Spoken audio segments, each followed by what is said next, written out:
కాంగ్రెస్ ఇచ్చిన హామీలను అమలు చేయడంలో విఫలమైందన్నారు మాజీ మంత్రి బీఆర్ఎస్ ఎమ్మెల్యే హరీష్ రావు. రేవంత్ రెడ్డి పాలనను ఎండగట్టడంలో బీఆర్ఎస్ ముందు ఉంటుందన్నారు. దేశానికి మోడల్గా కేసీఆర్ పాలన చేశారని చెప్పారు. 10 ఏళ్ల బీఆర్ఎస్ పాలనలో ఎంతో స్వచ్ఛమైన పాలన అందించామన్నారు.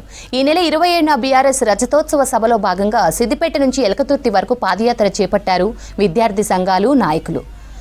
రంగదాంపల్లి దగ్గర అమరవీరులకు నివాళులర్పించి పాదయాత్రను జెండా ఊపి ప్రారంభించారు హరీష్.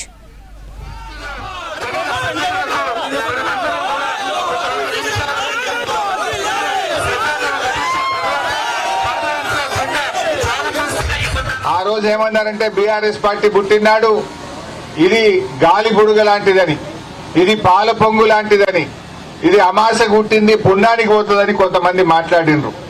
మాట్లాడిన వాళ్ళే ఆగమైనరు, మాట్లాడిన పార్టీలు ఆగమైనవి తప్ప బీఆర్ఎస్ పార్టీ ఆగం కాలేదు అని చెప్పి మనం చేస్తా ఉన్నాం.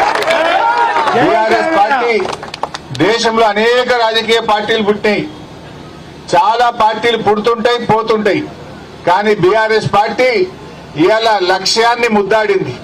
తెలంగాణ రాష్ట్రాన్ని సాధించినటువంటి పార్టీ ఇవాళ బీఆర్ఎస్ పార్టీ అని చెప్పి మనం చేస్తా ఉన్నాం.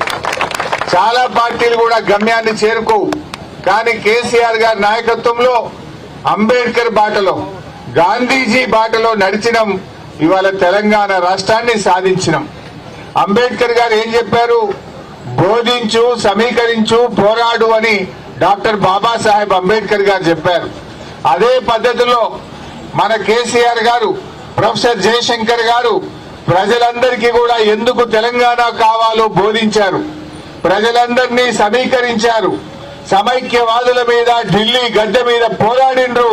తెలంగాణ రాష్ట్రాన్ని సాధించింది బీఆర్ఎస్ పార్టీ.